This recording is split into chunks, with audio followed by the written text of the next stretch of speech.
Injury-wise, nothing changed from yesterday. Kiko's in concussion protocol, and Cisco has a shoulder that we're still evaluating. So I know more about that sometime this afternoon. So I'll be able to give you guys that information once I get it. When it comes to the game of yesterday, very exciting. Great plane ride home. Was good to see the guys excited and happy to get their first win with the new regime. And there was a number of things as you watch the tape that really stood out to me. And I was just going order. I'm start the defense first. I thought Wilkes did an outstanding job of understanding strategically what we were trying to do. And after the first touchdown that was given to Higgins, man, we kind of got right back into what we were trying to do, of making sure we take those two guys out. So after that first touchdown that Higgins got, he didn't catch another pass after that, which was good by our secondary guys. And also after the half, I think Chase only had like 30 yards receiving. Listen, I understand exactly what the runners did, and they made some plays. And I would say that we have to continue to improve in our tackling, because that had a lot to do with the runs that they scored on and some of the plays those other guys did. But at the end of the day, our focus was make sure the two receivers aren't the ones that beat us, like what happened in the Pittsburgh game. So I thought that was really good by Wilkes, making sure our guys understood that. Going to our offense, I thought Tanner did a really good job of really managing the game and putting our guys in positions to be successful. Man, we were very aggressive when it came to running the ball and just showing our brand of football when it comes to running the ball and being physical. And then also being aggressive of pushing the ball down the field with Justin so he can go out and make the plays he needs to make. And I thought Justin did a hell of a job of managing the game.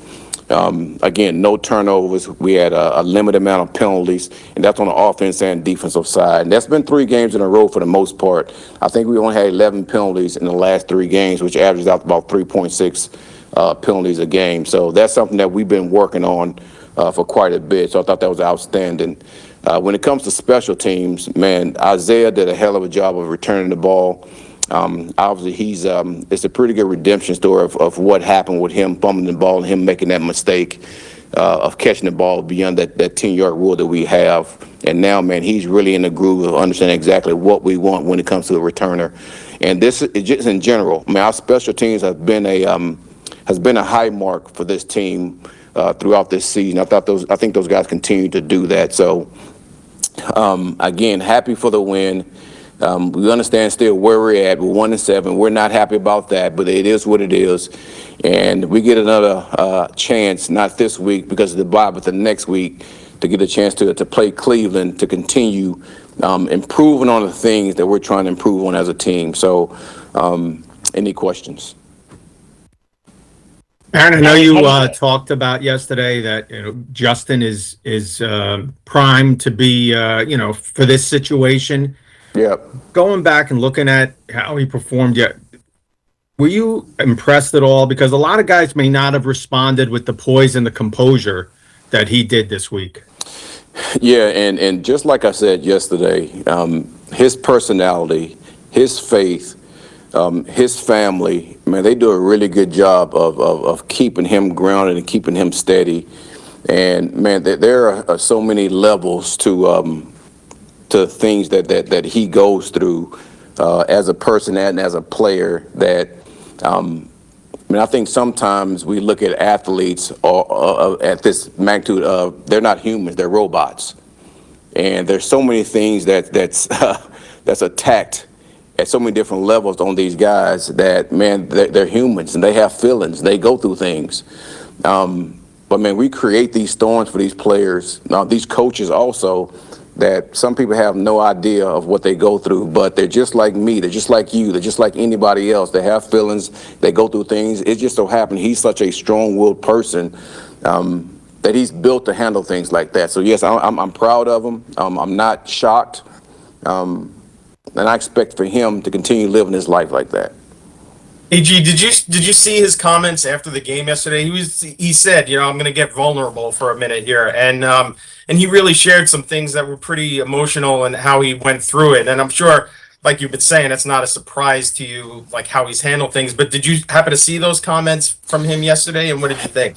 Well, yeah, I did. But here's the point that I think everybody's missing. He was being vulnerable, but he's also teaching.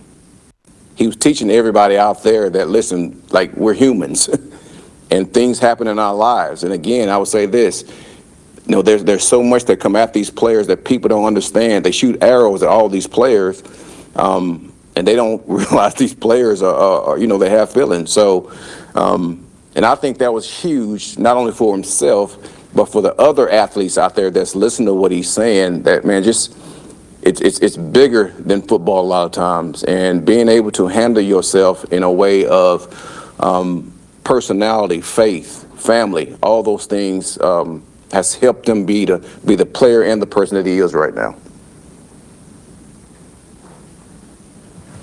Is there a sense that the bye week comes at a good time, or would you prefer, to kind of try to deal with the momentum after a win? I'll be honest, and I say, man, I wish we were playing next week.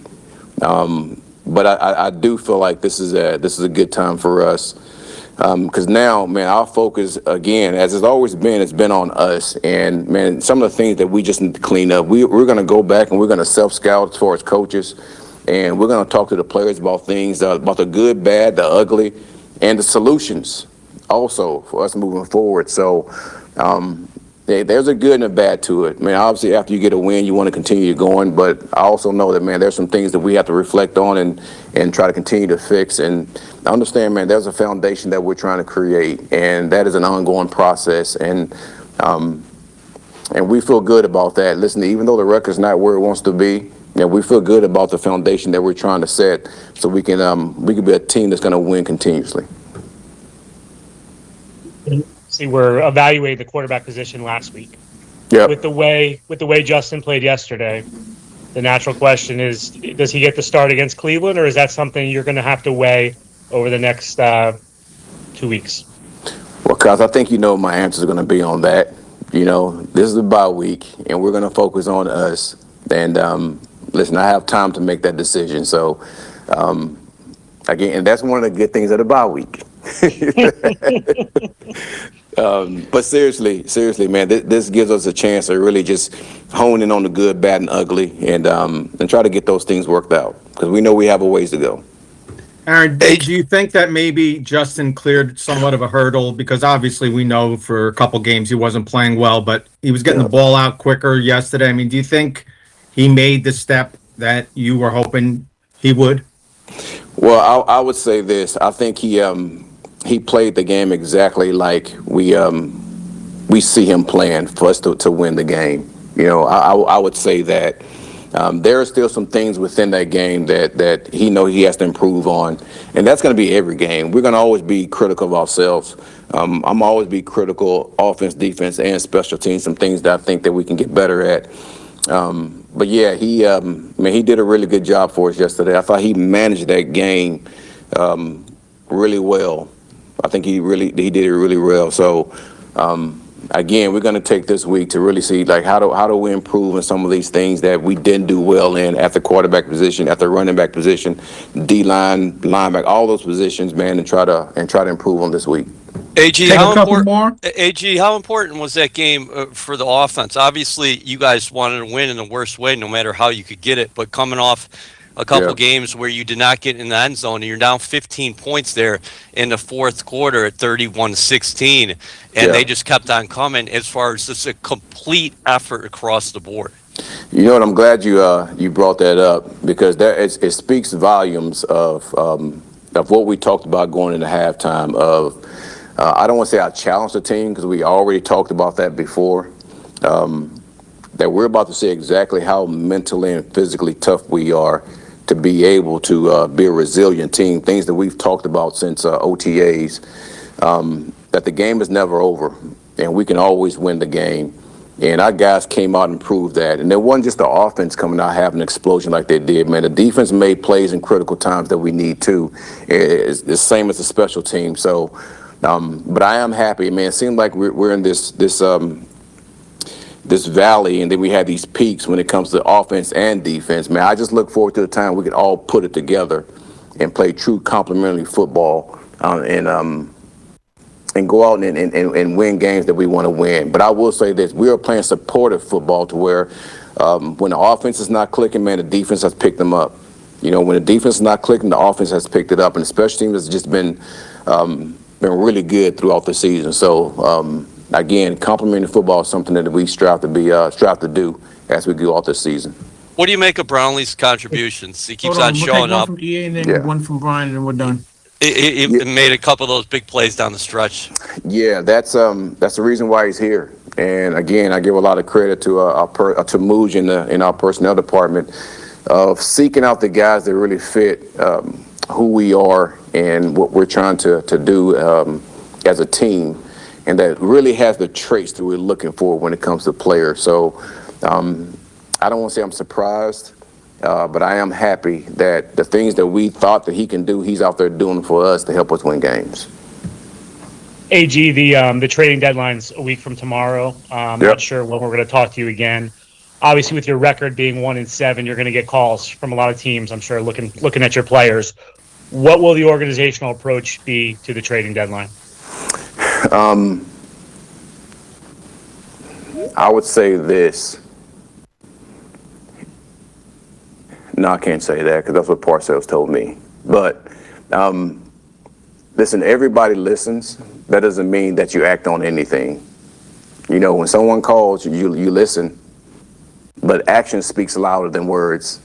So I would just put it like that. Because if someone wants to trade for you, I'm trading you. Oh. Trust me. We all know that. No, I First gotta round keep you pick around. for me. I gotta keep you around too, man. Thanks. Thank you, everyone. All righty, appreciate you guys.